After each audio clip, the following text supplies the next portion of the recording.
a senior analyst and consultant today to help us delve deeper into this matter. He is Wisdom Enang.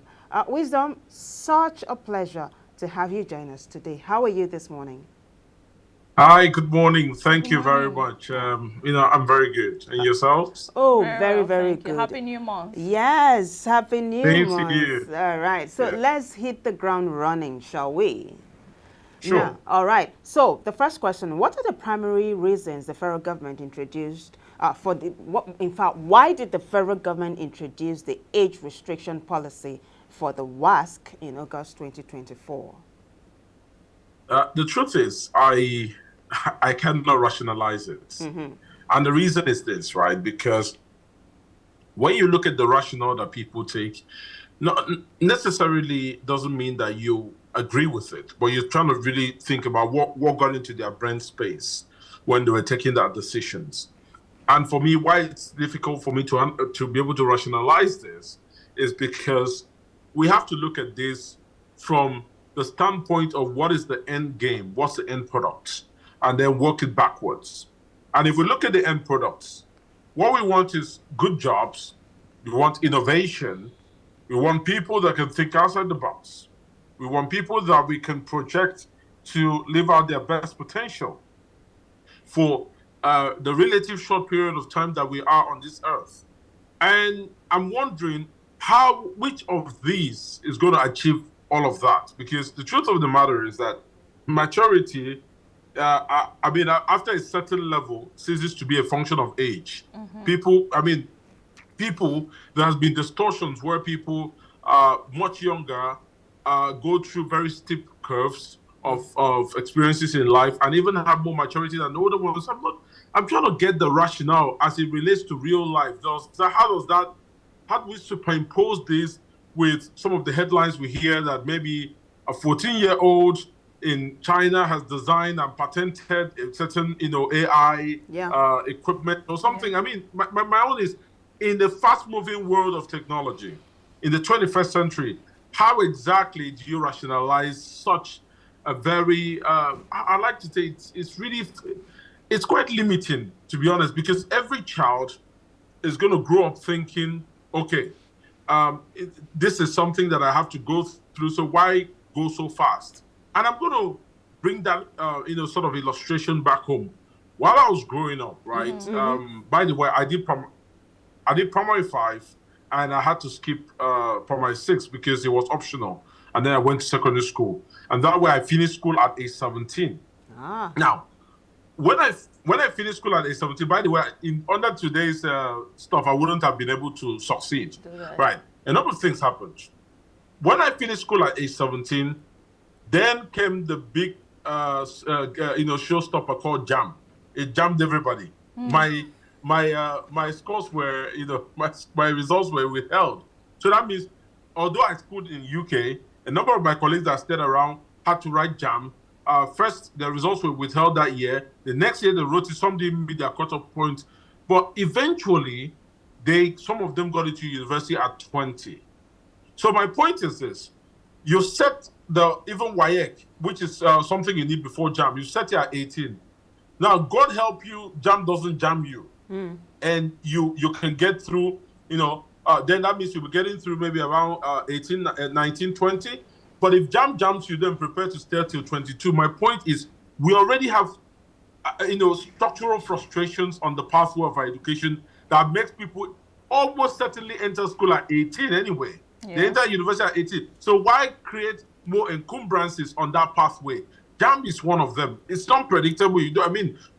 Most times you just don't get the cutoff mark you want. Most times, the other times you are not able to, get your results. And it's happened in my time. I'm not sure what's going on here, but I've seen people's results being seized. So, my point is we have enough frustration. When we copy systems, we forget that those guys have optimized their system, that this sort of results are missing, withheld, doesn't occur abroad. It's either you fail or you pass. And so we're bringing that here. It's really frustrating for me. Yeah. Right. You mentioned earlier that in other climes, for example, China, you could hear a 14-year-old who has come up with an amazing technology or created something very fantastic. Now, this particular policy that the federal government of Nigeria is set to put in place, how exactly do you think parents and even students can manage this situation so that it doesn't really, or how do you think the policy might affect students who are academically advanced but still under 18? How do you think they'll be able to navigate through this phase to still bring out the potential of that child? Right. So I think, again, the policy is very limiting, right? And it's flawed. The question is, we're asking sort of, how do we patch a foundation that is already bad and make it work for the story building that you're about to erect? And I can only tell you that, look, it's frustrating because that foundation is flawed. But what can we do, right? The government have made a policy statement which I do not agree with, because sometimes when I agree with something, I say, yes, I agree with it. When I don't agree with it, I say, oh, I'm sorry. With all due respect, I don't agree with it for the following reasons.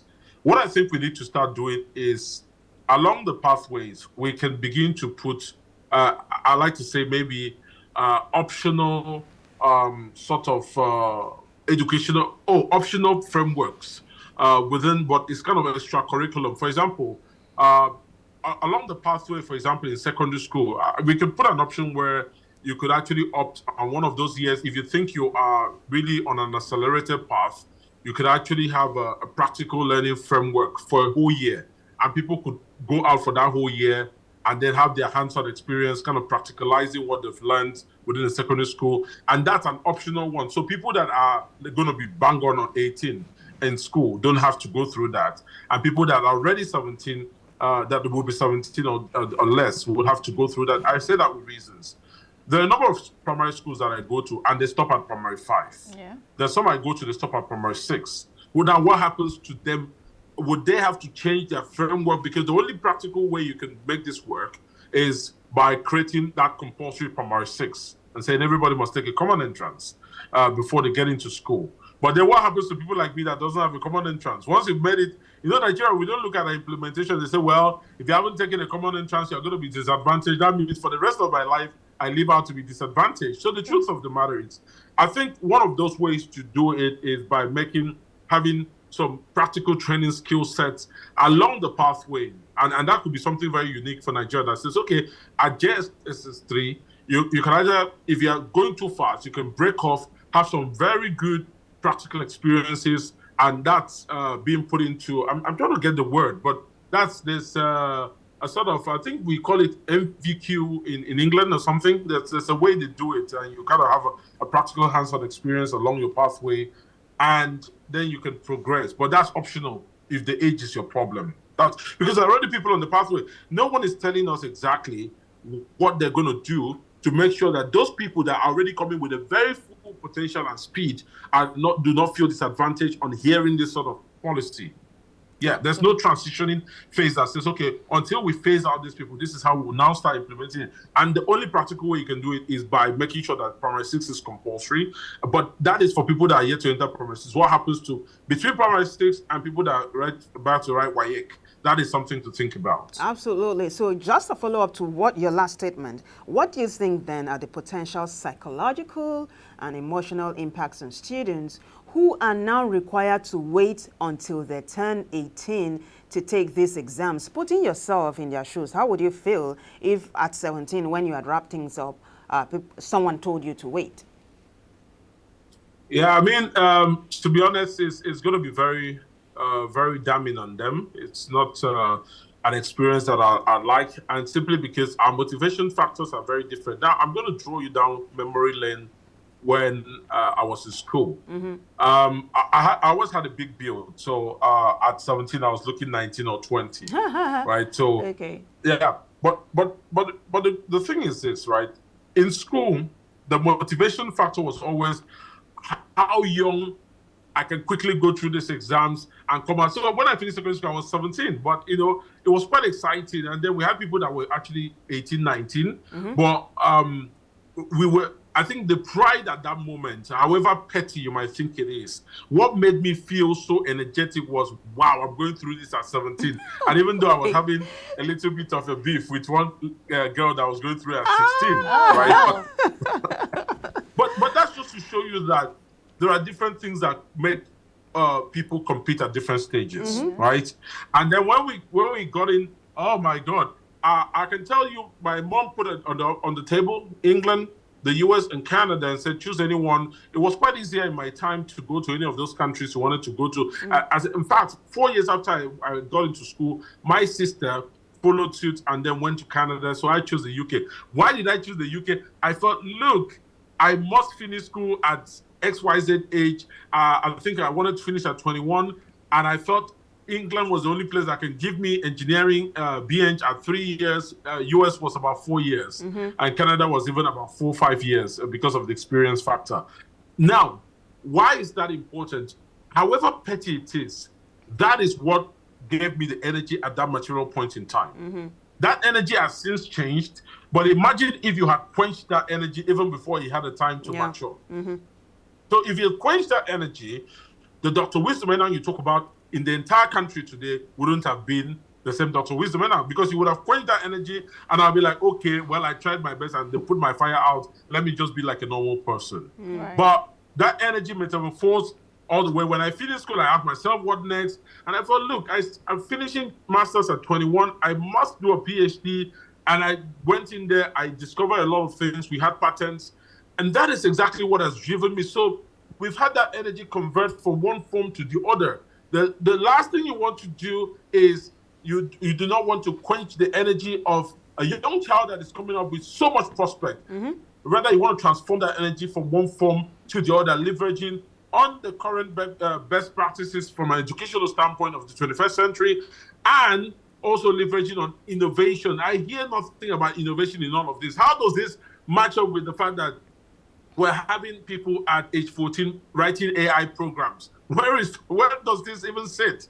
And I'm hearing the people commenting on this thing and ratifying it. I'm looking at the educational standard, and these are people that clearly they do not have the educational locus standi to even make such a comment. If I'm making a comment about education, people like that shouldn't be talking, because they don't even have it. They haven't gone far and wide to see what is obtainable in the global space. Absolutely. You know, earlier you talked about how this policy, you know, maybe was not properly thought through and all of that. And it could be safe to say that one of the reasons why the federal government is probably rolling out these policies to ensure that students are well equipped academically, emotionally, and in all aspects before, you know, going into higher institutions. So I'd like to ask this question now. Away from the age restriction, are there other alternative approaches that could actually achieve this same goal without, you know, potentially limiting opportunities for the younger students? So if we take away the age restriction, are there other opportunities, or let me use this word, are there other approaches that could actually achieve the same goal without limiting opportunities for these students? All right, thank you very much. I think I'm going to just go back a little bit in time space and just harp on one thing that you said about what they're trying to achieve. Now, let me intimate you a little bit on how laws are formed in any country globally. So basically, imagine the Constitution like a living document, or not even Constitution, regulations as a living document, because sometimes some things stop at regulation level and they don't have to cascade all the way to the Constitution. Imagine a regulation, and that regulation basically needs to capture something. So how does it happen? Maybe there's an experience, for example, let's even take the US, for example. Maybe there's an experience or something they've observed, they have the data points, and they feel that, look, we need to create, there's such a pattern that is evolving, and we need to create policies that will address this. That's how it is, regulations are come up with in the UK, in the US. Now, when they are debating about these policies, they begin to tell you empirical data points of things that occurred, and why it demonstrates the fact that, for example, in this application, that there's lack of maturity in people that just pace their way through school, and we need to slow them down a bit. In any of that, can you identify anything that you found that gives you an empirical based, rationale to what the government did? That's the thing. So before I even begin to argue whether or not I agree with their standpoint, where is the data? The Nigerian people are asking, where is the data? Have we had people that finished at 17 and they're taking very bad decisions, and these decisions is so bad that it becomes a huge pattern in escalating odds, and then you have to make this sort of policy that affects the lives of more than, give it 20 million people, in that category. The question is, where is the data? Because what I do not want is to create a precedence that now means that the government can come up and take policies, give rationales, and it's not data backed. In this day of AI, in this day of machine learning, we are talking about data mining and data utilization for decision making. So where is the data? But if you're asking me how well can they handle it, then of course, these things, the way I look at it is on a case-by-case basis. Now, how does England do it? The way England does it, for example, is, I told you, by the time I finished my program in secondary school here, I was 17. I went on to the foundation program in school in England. So it's either you do a foundation or you do an A-levels, right? Foundation is 1 year, roughly, and A-levels is 2 years. Now, they put that step there. So if you finish at 17, you go through that step before getting into uni. That's something the government can do so that we are getting additional value. The problem is you're stalling us, but we don't have any incremental value to reflect on. That's the first thing the government can do. We can put in that sort of quasi step that says, okay, you finish school, but go through the foundation or go through the A-levels. We can do that. Okay. That's one part. Now, the other part that we can do is, I've had people, and I'm going to answer the question before it is asked. I've had people, my colleague, who finished that foundation and was still 17 because she was 16 in secondary school. Oh. Now, that decision was now left to the universities. Now, regrettably, she applied to a number of very good schools, but they actually turned her down because they felt they were not going to undersign, because of the social aspects of university. They were not going to take that undersigning to agree that, okay, she's a minor, we're taking her in. If anything happens, we're responsible. They didn't want that. There was only one school out of the 6 she applied on UCAS, because she applied on UCAS in the UK and the University College Admission Systems. And, out of that, can you hear me? Yes, we absolutely. We can hear you clearly. We are wrapping things up now. We can hear you. Are you there, Dr. Wisdom? We can hear you clearly. All right, sorry, I thought I lost you there. No, we are here. We are here. Okay. We just need to wrap up in about 1 minute. Are you there, Dr. Wisdom Enang? All right, I think. Okay, not a problem. Okay. Please land on your thought. My point is, that lady had to go through, and at the end, the university made the decision whether they were going to admit her or not. All right. I would have loved to know if she was admitted. Was she admitted, Dr. Enang? But I think we are having some inconsistency with the internet. But it's been very, very illuminating, right? There's something he said about after wrapping things up at 17, he had to do a foundational class and then do an A-level. That could work. Or maybe a sort of entrepreneurship class that is made available for students to equip themselves. Yeah. Because these things are skills, or additional classes in terms of, it could be vocational classes, it could be learning maybe cinematography. Just come up with programs to equip them. Yeah, they shouldn't just be idle. And then he said something, and I said the same thing when we were talking about this last week. Imagine I finished secondary school at the age of 16, right? And my parents are not so buoyant in this, especially in this economy, to send me to a private university that doesn't go on strike, right? And with the WASSCE system, I decide federal government has put a restriction. I can't write WAEC till I'm 18, and then I have to wait till I'm 18, and then I write the WAEC, I make my papers, and I have to write JAM, and somehow I'm not getting my cutoff. or I even got to my cutoff, I wasn't given admission. It happens. And then I'm already 20 years old. And then I get into school at 21. My course is supposed to be 5 years. I'm studying medicine. I'm supposed to finish at 26. But guess what? ASU decides to be fantastic. And at the end of the day, instead of 5 years, I spent 6 to 7 years. And I'm already, how old? 27, 28. And then know that you cannot serve, once you're above 30 years of age, you cannot go for the National Youth Service Corps program. All of these things need to be incorporated to understand that we have an educational system that is actually floating to an extent. So putting up this kind of policy without addressing the underlying issues is a problem. Absolutely. Because if it is not my fault and I get to finish school at 30 or 31 owing to JAMB, maybe the person didn't even get all their papers in WAEC and you have to write it again, knowing that this is not even for WAEC. There's NECO, there's GCE. You understand? And then there's ASU, there's JAMB. It's a lot. It's a lot. Yeah. There's post-JAMB. You still write the exam for the school that you are applying to. All of these things need to be considered before doling out this kind of policies. Eventually, this conversation is going to continue. One of the things we're going to be running by our guest analysts eventually, subsequently, is should this policy be reversed? On that note, we've come to the end of this segment. I want to say thank you to Dr. Victor Enang, who did justice to the topic.